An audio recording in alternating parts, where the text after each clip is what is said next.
So let me get this. Ooh, y'all forgive me. What I'm doing this comes up. Okay. Hi, everyone.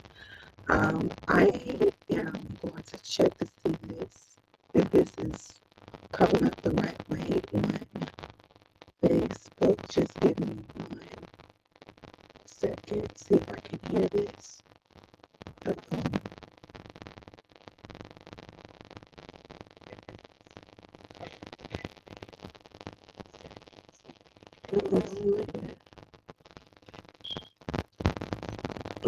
It doesn't sound right.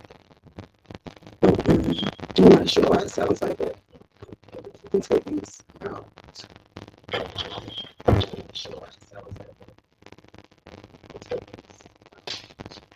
Let me see.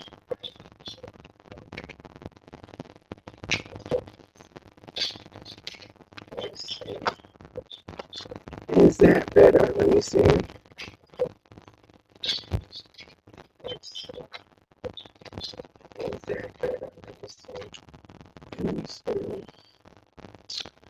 Let me check, y'all. I don't know what's going on. I thought wearing my AirPods would make this easier for me personally, because I'm not trying to be doing the most tonight, but I'm not trying to be doing the most.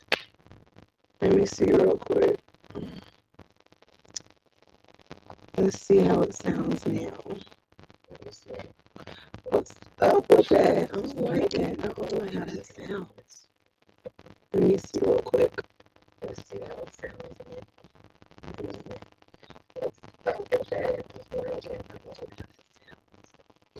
Let me change this real quick. I'm sorry, y'all.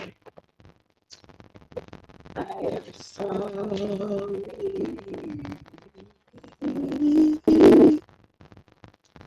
I don't want to pull out this bigger microphone. It just makes everything extra. And I'm not trying to be extra right now. Seriously. I'm not trying to be extra. I'm just trying to get to it.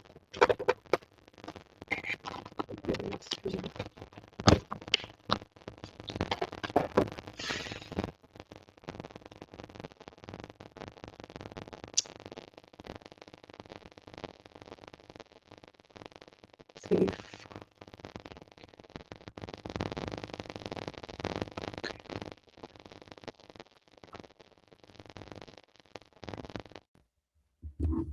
Okay, so I didn't want to be extra today. I'm not even trying to use all of this extra stuff. I am not, because I don't look. Anyway, let me see how that sounds now. Okay, that's much better. Anyway, let me see how that sounds. Much, much, much better. Wow. I'm sorry. I was trying to make it easier for me. You know what I'm saying? Like, I wasn't trying to do all of that. Bringing out the microphone, but I guess that's why I have it. Okay, so let's get straight into it, because we've actually wasted enough time.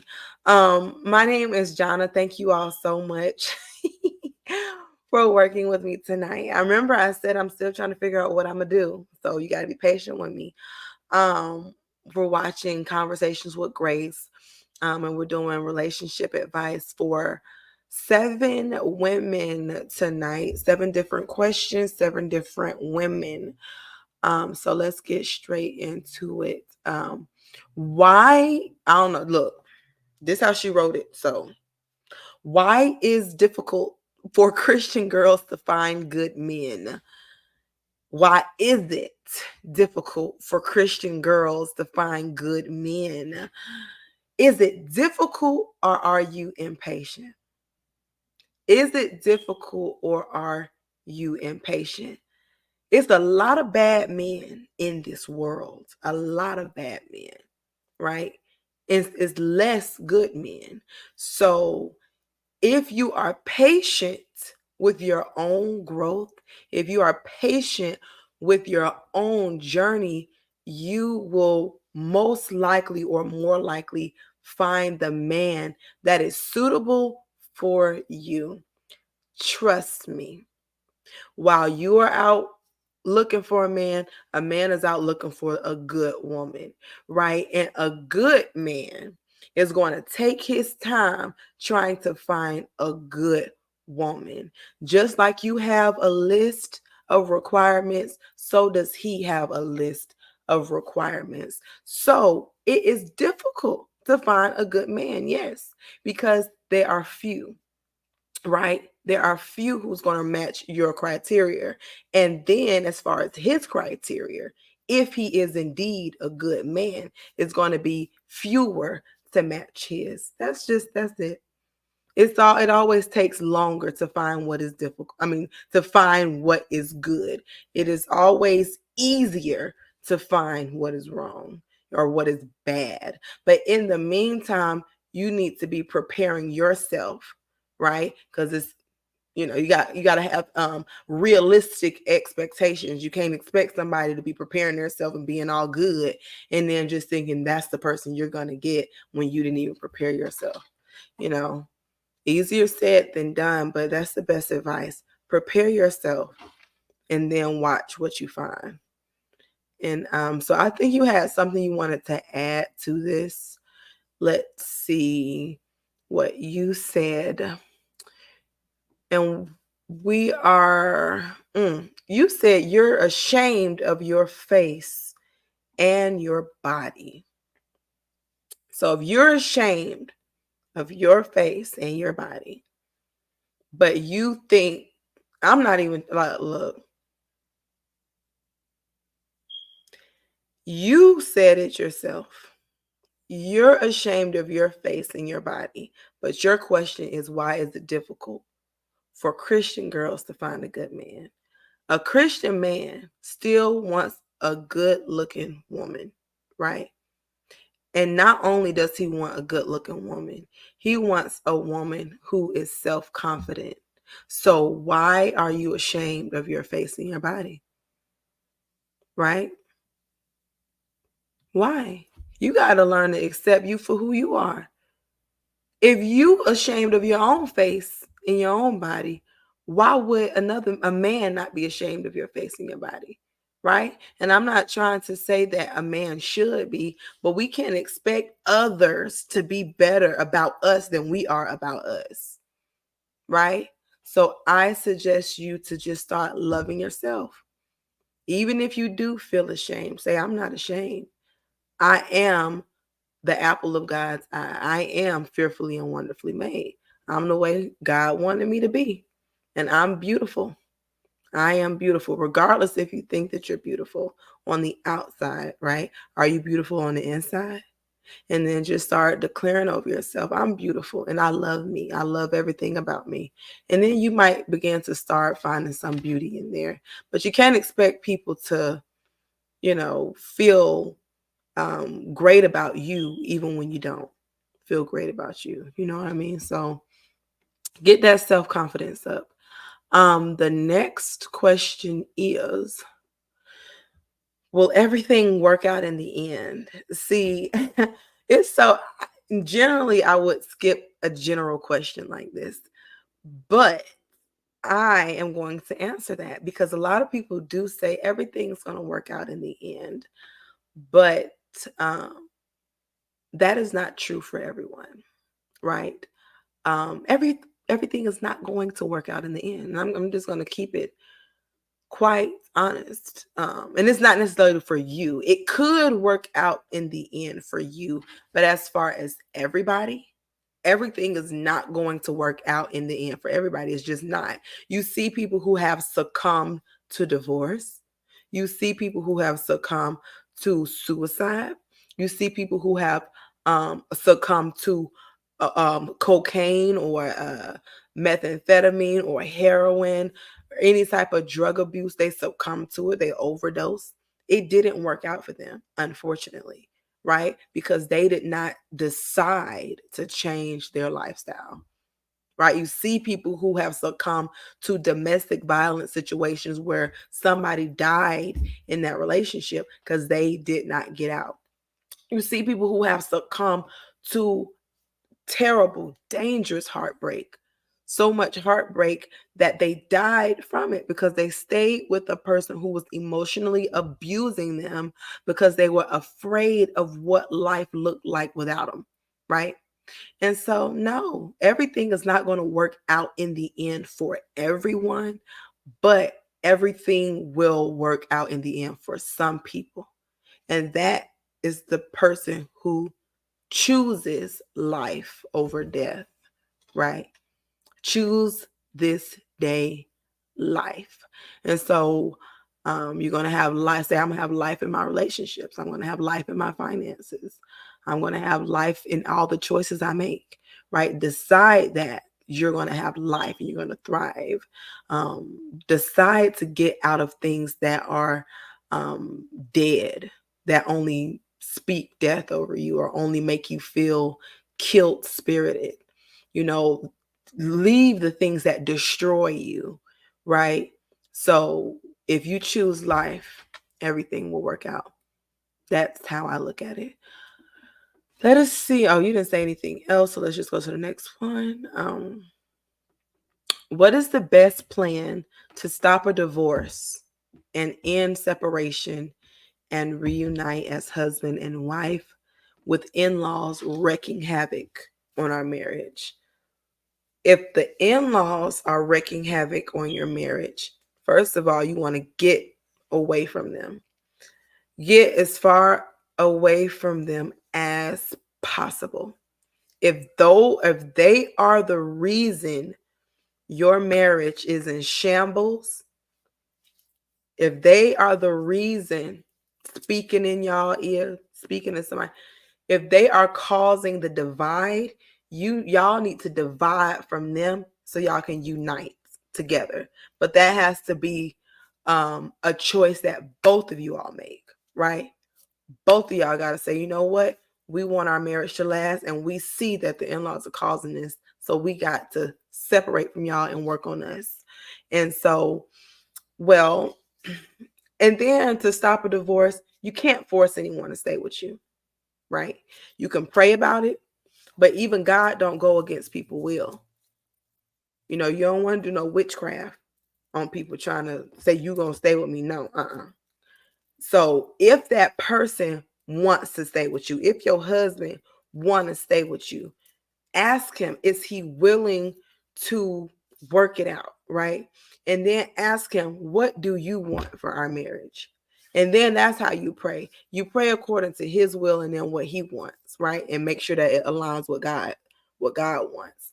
And so yeah, your husband got to want to stay with you first of all. If your husband don't want to stay with you, look, don't force it. You can't make anybody want to stay with you. But if he want to stay with you, ask him what exactly does he want to see change or what y'all can do to work on that, and then pray from that angle. Also get counsel, godly counsel.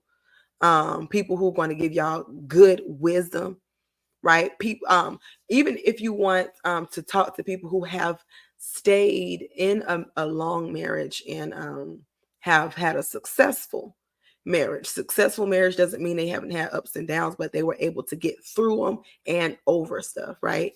So you definitely want wise counsel to help you through this tough time. And then there was something that you wanted to add to this. You said, let's see.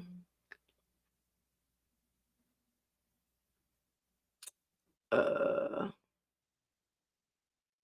oh, you are ashamed of pushing your husband away.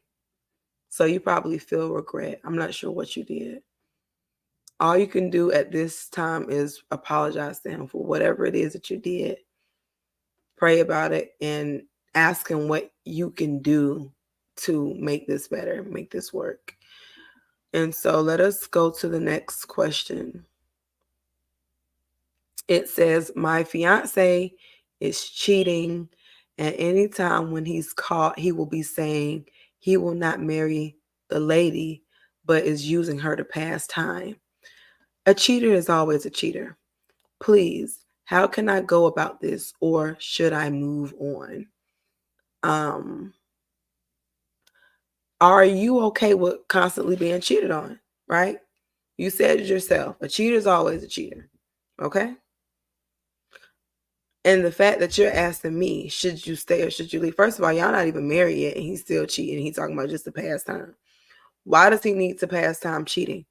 Why can't he pass time by being ambitious and reaching different business goals or character goals?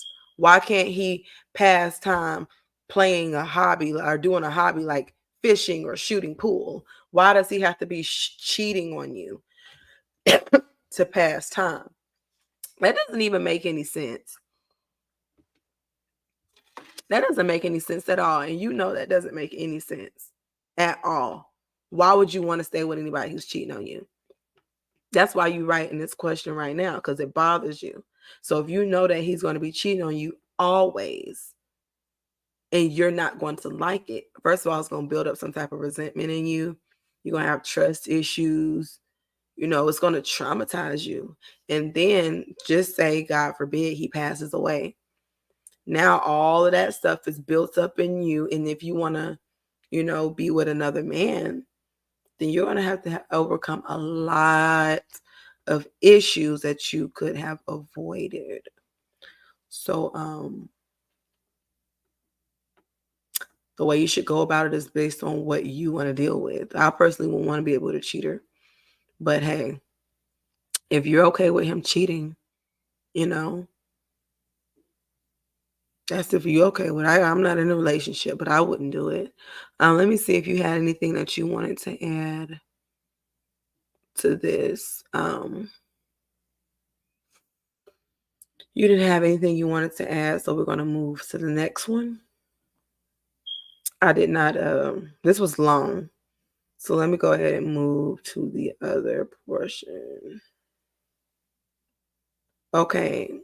How do I not carry my trauma and past issues I've had from previous relationships or marriages into my new relationship and compare my husband to my past partners? I know he's nothing like them. Excuse me, y'all. Excuse me. He's amazing. I was almost killed by my first husband. He was beating me for months. When I found out he was cheating, I tried to leave again, and he tried to slit my throat. And I am partially deaf in my left ear for life. Narcissist and abusive in every way. My second husband was abusive and made me gain 125 pounds. And when I lost the weight, he went crazy, thinking I was cheating because I wanted to get healthier and look better. It was ironic because he was cheating throughout our entire 7-year relationship. He was financially abusive and psychologically, emotionally, and mentally abusive. My new husband is supportive, talks about everything, transparent, and loves me unconditionally. Complete opposite of my past. How do I not carry my past into my now relationship? Wow. Man, oh man. I mean, I really am interested to know how long you've been married to your current husband because, honey, this is a question you should have asked before you got married the third time. And I'm not saying that the abuse was your fault, but when you go through something traumatic like that, like you said, the first husband was beating you for months, tried to slit your throat or did slit your throat to where you're deaf in one ear, and then you went to another marriage, like you got married to somebody else who actually abused you again. And so you did not heal from something traumatizing like that. You haven't healed. So, and that's why, the prioritizing or the priorities have to be in order. They just do. Because you're already in this relationship now. So you've already brought the trauma over there now. Right. So, unfortunately, you didn't get the help you needed before you got into the next marriage. But since you are already married now, you've got to go to counseling. You've got to go to individual therapy. You've got to get some deliverance. Okay? You've got to figure out uh, why you got into another abusive relationship the second time and stayed for 7 years.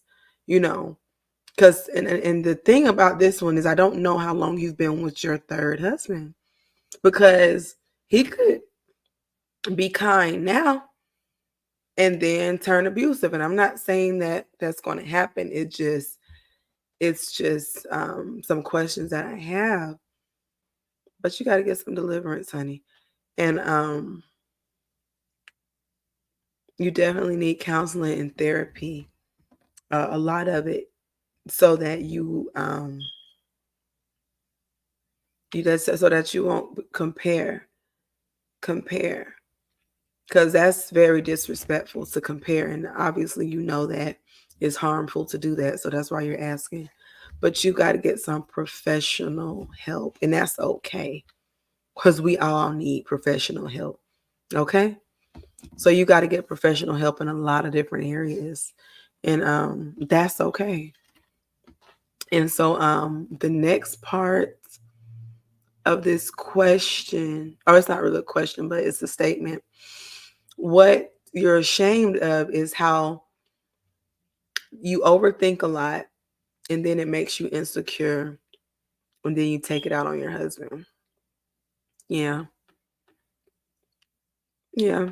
And as you get counseling, you get therapy sessions that probably need to be weekly. Um, and then also you need to get into some type of group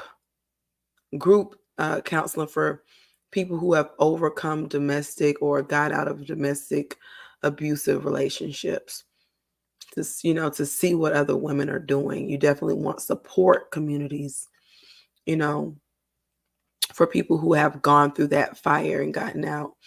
But yeah, that's gonna that overthinking can stop as you get help. So let's move to the next question. This was long, so I'm gonna go ahead and go to the next part of this other page so I can see. You said, my husband is the biggest liar I have ever met. He will lie about the simplest of things too, not just big stuff. Like, he lies to anyone and everyone about anything and everything. He has admitted to me that he can't help it most times. That it just tends to come out natural and roll right off of his tongue. My question is this: is there anything at all that can be done to help him with this issue? I highly doubt there is, but it's worth a shot. Also, why do you think he even has this problem at all? Does it stem from something much deeper? Maybe from his past or childhood? Well, yeah, it definitely stems from something much deeper. So yes, it does. Um, there is something that can be done to help him with this issue. The good thing is that he admitted that he's a liar, right? Like that's the part that you want to look at. He admitted it. Now, I don't know if you've encountered this, but I've actually encountered somebody. I say, "Why are you lying?" And they say, "I'm not lying." You're literally lying right now, and you just said you wasn't lying. And that part irritates me. Like, I'm not even gonna lie. So I feel you 100% right there. So I would just give him a clap. At least they didn't lie about being a liar. Right? So that's the first start. He admitted it. And then he said, I don't know how to stop. He's addicted to lying. If people can be addicted to sex and pornography, people can be addicted to lying. So he needs to repent and ask God to deliver him from that lying spirit. Look, for real, because I don't like it either. I'll be binding that spirit. But seriously, what can you do? Pray for him. Oh Lord. And then ask God to help you to stop being bothered by his lies if he chooses to live a life of deception. But what else did you ask? Because you asked a lot of questions. You said you highly doubt there is. And then that's another thing. You said, is there anything at all that can be done to help him? I highly doubt there is. So first of all, you need to believe that there is help for him. It could be from his childhood. It could be from his past. But to be honest, that's not something for you to figure out. He gonna have to figure out where that came from, right? And that's that. What else did you add? You said you are ashamed that you had to sign over custody of your two daughters 5 years ago because drugs were affecting your life. You said you've now been clean for 5 years, just about, and have since regained custody back. That is so good. I'm so happy to hear that. That's a praise report. That's nothing. I mean, look, we all go through stuff. Don't still be ashamed of that. Look, don't be ashamed of your testimony. Like, look, we all have gone through stuff and, regretted stuff before. I even have to tell look, I went through what I went through to help the next person up. Okay. So the fact that you fought for your daughters, it took 5 years, but guess what? You got them back now. There are people who are not fighting for their children. Come on now. Kudos to you. I'm so happy to hear that. Okay, so here is the last question for tonight. How do I make sure to stop choosing the wrong man? Okay. Be the right woman. Okay. Be the right woman. What does that mean? Something inside of you is causing you to be attracted to something that is not good for you. Right? Like, for instance, let me use an example. A woman who is trying to survive. She's just trying to survive. She don't really know how to make money on her own, but she does know, but there's a man who got money for her. He's not a good man, right? He's not really a good man, but he don't mind giving her money if she give him something. Now, if you desperate for money and he desperate for sex, he's not a good man, but he's able to provide something that you need. Right? So make sure that you're able to take care of your own self. Take care of your own emotions, right? Don't be looking for a man to satisfy all your needs. If you're looking for a man to satisfy all your needs, you're going to end up looking at him as he is God. And God is the only one who can satisfy all your needs. And so start looking at him or men as human beings. They are limited on what they can do. Stop wanting things that don't make sense. For instance, you want a man to pay all your bills. First of all, you want a man to pay for expensive dates, right? And then you're not really bringing anything, to the table.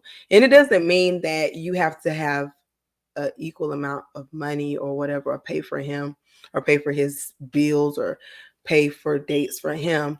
It's just like, what are you wanting him to do? Are your expectations unrealistic? Right? Start setting realistic expectations. Start working on yourself. Start working on your own character. For instance, if you are a woman, I want to say a woman of virtue. Let's say if you are a woman of virtue, if you are a woman who is celibate, right? Who practices abstinence until marriage, right? Then that means you're not going to choose a man who doesn't. You're going to also choose a man who practices abstinence before marriage. If you are a woman who is like, it's important for me to pray, go to church, have my daily devotion, you are going to choose a man who does the same thing, because the man who doesn't do that, you're going to be unattracted to that, right? What's another one? If you know the importance of making your own income, if you see a man who's not working, you're going to say, you know what? At this point in my life, I have to be with a man or allow a man to pursue me who understands the importance of work, who understands the importance of having his finances together. Even this example, a lot of people overlook it. Health insurance, right? If you have health insurance, right, and you ask a man about his health, does he have health insurance? Does he have life insurance? Does he have car insurance? Does he have a car? Right. So when you start asking these questions based on what you have, you're going to ask based on what you have, right? Not based on what you hope he got. Okay. And then so when you see, okay, we're aligning, we're matching up, you know what I'm saying? Then that's how you choose the right man for you. But anyway, it takes you developing your own character. Okay. Did you add anything to this? Something that you are ashamed of is choosing the wrong man every time. Every time. So, like I said, if you always choosing the wrong man, that means you have not learned your lesson. In life, we always supposed to be learning lessons. Otherwise, we're going to keep on going around the same mountain, same mountain, same mountain until we have learned that lesson. And if we don't learn that lesson, then you're going to keep on going to the same issue. You're going to be asking 10 years from now, why I keep on choosing the same man? Because you haven't learned your lesson. Lesson is work on building your own character, not building his, right? Because if you build your own character and you try to figure out, or not try to, but you do figure out what good character is and start aiming towards that, then you'll automatically attract the right man, or you definitely won't choose the wrong one. But anyway, thank you all for working with me today. I got some stuff I got to work on this side, but I'm gonna see y'all again late night next Wednesday, and y'all have a great rest of your night, and continue to submit your questions.